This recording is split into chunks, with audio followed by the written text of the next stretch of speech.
Happy Friday, comic fam. Good to see ya, and I'm sitting here with my homie Russ. Oh yeah, it is so good to be back, Tom, and so good to be in this cold garage again. I love December's recording in here. Dude, it's just like the ebbs and flows, but you know what? We're not going to let that keep us down. We have Not the at top 10 hottest comics of the week to get into, but the first thing I want to just kind of tease is we have a major announcement coming on the 16th, don't we? We absolutely do, and you know what? I have my calendar set. I'm so excited because we have had to keep this under wraps for a while, and Comic Fam, you are in for a massive, massive treat. We are just going to tease that for now, but be looking out on Monday. Yeah, the Monday podcast, Fire Guy Ryan joins me, and we're going to drop the biggest news we've ever dropped on the show since we started the YouTube channel. Absolutely, yes. Pretty stoked about it. I want to also kick this list off with a couple of winners. Russ, you weren't here last week, and it had me all confused, and I forgot to announce a couple things. So the first thing is we have a Year of Key Collector, the sponsor of the show. Nice. Very thankful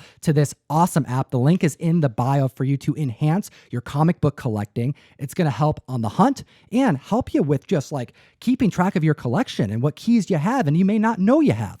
And I want to give a big congratulations to Zara Vaughn.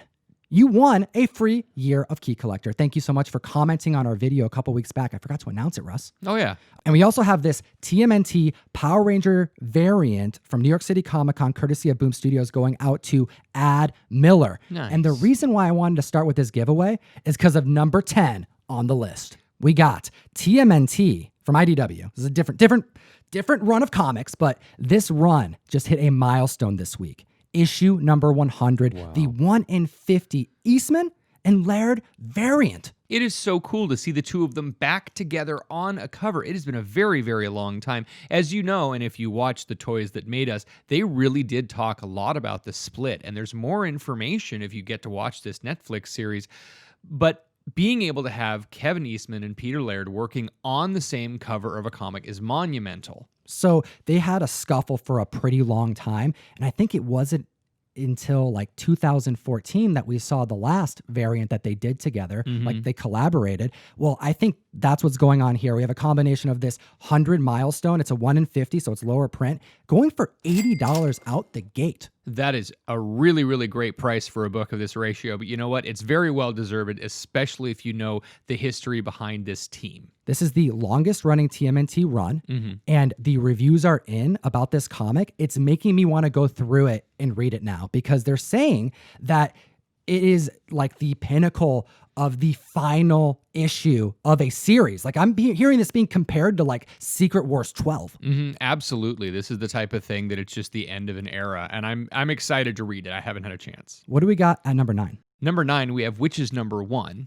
Now, you may remember back in 2014 that this Jock Scott Snyder book came out, and there was a lot of buzz immediately. We knew that 24 hours after issue number 1 hit the stands, Brad Pitt and Jennifer Aniston's company had already optioned it for a film. Well, that was 5 years ago, and we hadn't heard a whole lot since then because Snyder did 6 issues of Witches and then took 4 years off before he released the Halloween special. So there was just a lull, and we didn't really know what happened. Well, this week, Bleeding Cool announced that Michael B. Jordan of Fantastic Four fame had his crew out buying Witches comic books. So there's one of two things happening here. Either he is interested in taking this title to option status, or maybe he already is and he's trying to get some information, and that's kind of what's being alluded to.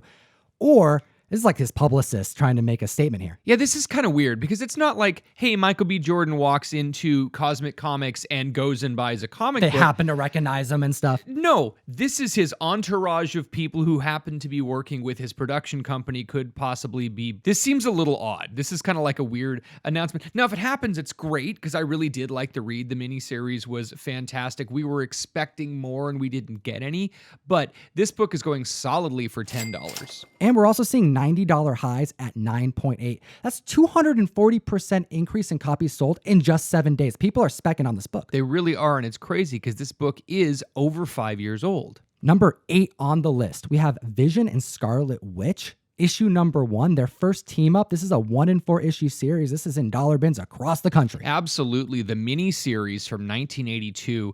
I hadn't thought of this in a while. I actually was recently dealing with their second miniseries, the 12-issue maxi series, I guess. And that's the one that seems to be showing up. But issue number 1 has a character that we may very well be seeing more of in the very near future. We're talking about Samhain.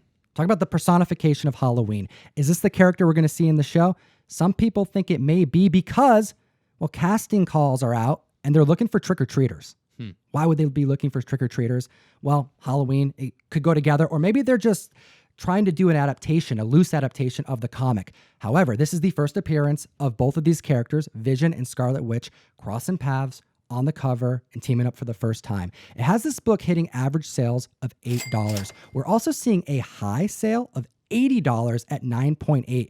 Now, those are pretty respectable because these are cheap books in this run. However, 480% increase in copies sold in 7 days is amazing. Like, for this book that's out there, go hunt for it. I also want to throw this out there too, because we know that this is coming. Vision issue number 6 has the first appearance of Sparky the dog. Kevin Feige's already said that this dog is going to be appearing in the show. Anytime there's a live adaptation of an animal, I'm thinking Baby Yoda type of stuff. You know, you never know. Look out for issue number 6, also found in dollar bins. It's aggressively selling for $10. Now, really, really interesting side note. This is just a knowledge delve here. If you're a fan of Danzig or the Misfits, you are going to be aware of his band Samhain, spelled Sam Hain, same way this character's name is. So after Glenn Danzig left the Misfits, he went and formed a band called Samhain. Halloween, their big symbol is this horned demon. I knew what you're guy. Talking about, but I didn't know that was related. So on the cover of Saga of Crystar number 8, a Marvel comic, there is this big horny demon skull, and that's where Glenn Danzig got the symbol for Samhain and his band Danzig. See, this is why we have Russ on the show. If that doesn't deserve a like, I don't know what does. All right, let's chat about the Vigilante. Number 7 on the list. Number 7 this week, we have New Teen Titans Annual number 2, first appearance of Vigilante. Now, this character has been underutilized in the DC universe for a very, very long time, and this is just a great book. We've seen this book worth probably $10 forever. So the fact that it spiked to $15 in the last week, well, we've got news. That's right. Idris Elba, we knew had been cast in Suicide Squad 2. Now, the speculation originally was that he would be Bronze Tiger. Bronze Tiger's first appearance in Richard Dragon Kung Fu Fighter number 18. That book got hot, cooled off about 5 or 6 months ago. So now we have a little bit closer to confirmation that he could be playing Vigilante. I'm a big fan of Charles Miner. What can I say? And I think a lot of people are going to be excited to see him in this next James Gunn movie. I'm going to see it. Oh, absolutely. I just hope he does better than Will Smith as Deadshot. Number 6 on the list, we have Incredible Hulk 258. This is a fun one, okay? So speculation has run wild with this one. This book is seeing average sales at $40 strong. High sale of $230. What's going on? Well, we're talking about this gentleman named, I don't want to butcher it, I may be saying this wrong, but Olivier Richters? Close enough. Pretty close. He is known as the Dutch Giant on Instagram. This guy is massive. He's 7'2". All right, you don't want to mess with this dude. He eats burritos bigger than me. Right. Okay, but what is going on? He has been mentioning that he has roles post the Kingsman. He was in the Kingsman in the Marvel Universe. And we know he's going to be in Black Widow now. And there's a picture of him released with this like bear skin on his shoulder. Right. So people are now specking that he may be who? Ursa Major. Ursa Major. It's like that huge bear yeah. villain from the Soviet Union. Yeah, the Bolshoi Medved. Yep. Of course. Everyone knows him. But what's even more interesting is that Olivier, he actually may have spilled the beans a little prematurely, because when the trailer dropped, he had mentioned during the scene where you have the Red Guardian, like there's like a door that gets kicked down and you don't see anything behind that door, but you do see the Red Guardian is, masterful beard. Sure. So now Olivier posted on Instagram after this teaser dropped saying, who do you think was behind that door? And then he deleted it. Right. Oh, what's going on? I don't know. But this is a cool book, seeing 190% increase in copies sold in just 7 days. And this is also the first appearance of the Soviet super team. So there's a number of like minor characters that are going to appear here. This character, I don't think is going to be that huge, Right. but he is definitely going to be giant. Yes, he will. And now at number 5, we have some Steve Niles goodness.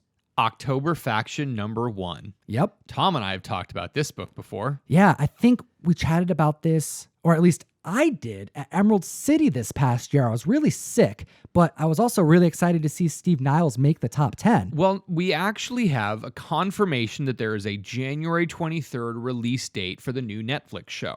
That's right. This is a story about a family of monster hunters, and this is landing at the right time. Supernatural is on its way out, and Steve Niles is a fantastic writer. You know, I got 30 Days a Night behind me for a reason. Shout out Ben T.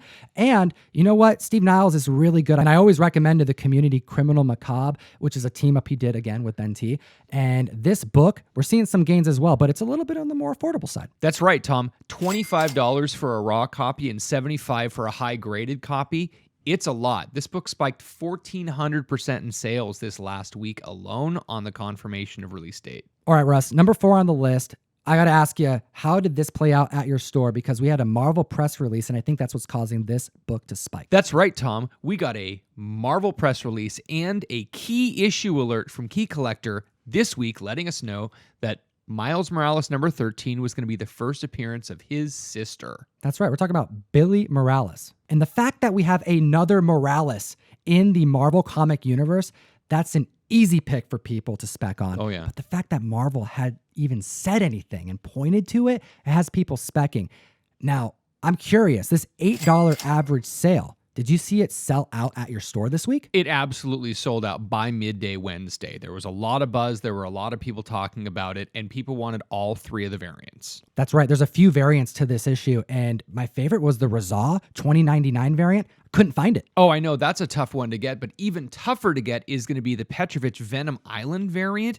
That one you actually had to order more copies than your previous issue, so not every shop gets it. That one we're seeing sell solidly for about 15. Next on the list at number 3, we have George Perez Goodness, Wonder Woman, Volume 2, from the 80s, issue number 7, Barbara Minerva, the third cheetah, making the list. Oh, yeah. Well, we got to see the trailer this week for Wonder Woman 1984, and there's an amazing amount of buzz. I really love the bizarre love triangle cover in there. It's kind of a cool techno updated version of a 1984 song. But Kristen Wiig looks great. We got to see her, and we still haven't seen her in the cheetah costume. You notice she's wearing cheetah prints, though. Yeah. Like in like photos and stuff. So we're prepared for her, but yes, she showed up in the trailer, and yeah, I'm excited for this. But we're seeing the raws of this book going for $30 solidly. Yeah, $350 for a 9.8 signature series signed by George Perez, who is doing less and less conventions as years go on. This book has been spiking all year. We have seen increases in copies sold. This week, 120% though. So a big spike post this trailer. I think the real question is, how is she going to go full cheetah? If this trailer doesn't lasso you into wanting to watch this movie, I'm not quite sure what would. But you could also keep an eye out for Wonder Woman number 9 from this run, which is the first appearance of Cheetah in her costume. That's right. And the origin issue. And it's definitely being overlooked, not selling as aggressively as the first appearance of Barbara. Nope. All right. Now, number 2 on the list is a run that I'm not as familiar with, but I definitely know the name. Lady Mechanica, issue number 0. From 2010. Oh, yeah. Joe Benitez has been doing a fantastic job for almost a decade on his Lady Mechanica books, and they've had issues with short print runs. They've had issues with companies running out of money to be able to print more things, but he's back, he's solid, and we have confirmation from the artist himself. He kind of let something slip. He's doing an Instagram video, a live video, and I also do those as well at ComicTom101. Go say hi to me on Instagram. And during this live video, someone asked him about Lady Mechanica, and he responded with, "Guess the cat's out of the bag." You know, something along those lines. So that's like the most confirmation we've got from this run, straight from the creator. But what's really fun is that back in 2010, they wanted to get this out in time to make New York City Comic Con variants available to the public. So issue 0 landed in 2010 along with multiple variants. And as you mentioned, they underprinted the hell out of this Victorian age crossing over with like science fiction steampunk style narrative. Right. Well, it's so great to know that this Key Collector Comics Alert exclusive has been pretty much confirmed by the artist. Yeah, $70 average sales with highs at 160. Dang, that happened quick. 1,700% jump in a week. Yeah, serious gains. Now, Russ, we got to break some news to the comic book community because right now is the absolute best time to sign up to our comic book subscription service. You help support the show, but we send you comics every month. The mystery mail call, links in the bio to join the community. So the mystery mail call, we have been souping it up every single month. We've been getting more prints. We've been getting more exclusives. We've been putting higher, better, bigger books. We've got exclusive boxes. We moved from shipping media mail to shipping priority. We have done all of these increases over the last year to get you better books faster. So we have promised our community who have helped support us this far. We've been doing the box since February 2018. Wow. We grandfather everyone who signs up. Yep. But if you cancel your box and you sign up again, you're getting it at whatever price we have it at. We will be raising the price of new members, only new members, on Monday. So I want to recommend everyone in the community, if you've ever thought about supporting our show, signing up to our subscription service, now is the time because I want you to sign up at the lowest rate we can offer it, which right now is $30 plus shipping. But Monday, the 16th, we're going to have a major announcement, and I have a pretty good feeling you're going to want to have been signed up at the lower rate. Oh, yes. All right, so this month we have Metal Shark Bro, the Comic Tom Mill Geek Comics exclusive, going out to every single member. We have a Walking Dead 1 going out to somebody lucky in the community, as well as a first appearance of Morbius, issue number 101 of ASM. Such great stuff. And again, we just love sharing our knowledge, sharing our time, and sharing our collection with you guys. It's this best community in the world. Yeah, thank you so much. And please support the show, but sign up sooner than later so you can get it at the best rate we can give it to you. And let's chat about number one on the list. Number one on the list this week, Booster Gold #1. And this is great because this character does not get enough love. Dude, Every people time love him, man. They do, but they bring him in. He's kind of a punching bag. And Heroes in Crisis, he wasn't. And then Week 52, and he just wasn't. But Wired.com has confirmed this week, after Crisis on Infinite Earths, the Arrowverse multi-pile of every hero we can get into a show, they're going to have some spin-off series, one of which will be Booster Gold. There's also potentially Stargirl. We could see a Green Lantern series, but Booster Gold is the one that has been moving the needle this week. And for a more affordable #1 with the first appearance, it makes sense that this book would start seeing gains. $50 average sales with a high of, wait for it, $260. Wow. At 9.8. This is nuts. This book's seeing an increase of copies sold of 500% in just 1 week. People want Booster Gold to happen. Oh, yeah. You know what? We have a couple more giveaways before we wrap up this video. So we have Lazarus won the Spider-Verse 1 Walmart variant, and then we have the Caped Crusader who won Cap 341. If you're interested in this Spider-Verse variant, you need to check out the podcast in this last week where they're giving away this hot book. That's right. Thank you so much to Key Collector Comics, the best comic book app that exists on the market. Hit the link in the bio. Use the code TOM101 to get a free week subscription. All you have to do is find that subscriber benefits button right on the homepage. You click that, put the code in, and you get a free week. And you help support the show, so it's a win-win. We also have a fantastic giveaway this week. Bill Sinkovich gave away this amazing San Diego Comic-Con Immortal Hulk #20 signed by him. That's right. Thank you so much to Bill and the team over there for sending us some stuff for the community. Comment down below. Let us know your favorite comic on this list. Let us know what you picked up this past Wednesday. We hope you visited your LCS and picked up your shelf, and you'll enter to win this dope signed Bill S. goodness. Thank you so much for watching. Make sure you like, subscribe, comment down below, and as always, geek responsibly. Enough said. Oh my goodness, comic fam, does the comic market move fast? We have a whole layer of speculation added to this Miles Morales issue #13 that I have to use this opportunity in the outro to tell you about. People starting to talk about this character, Billy Morales, potentially being Spidey Zero. And we were just chatting about that Walmart variant that hit the shelves, that 5th print surprise featuring her on the cover for the first time. Is this the same character? There's no word about this besides the speculation in the community, but holy smokes, in just these 10 hours, it has spiked this book even more. We're seeing so many sales of this comic book that I'm even thinking now that I may have moved this comic up on the list possibly to number 2 or number 1 had this happened just 10 hours earlier. I appreciate your time today, Comic Fam. I hope you have a great weekend. As always, geek responsibly.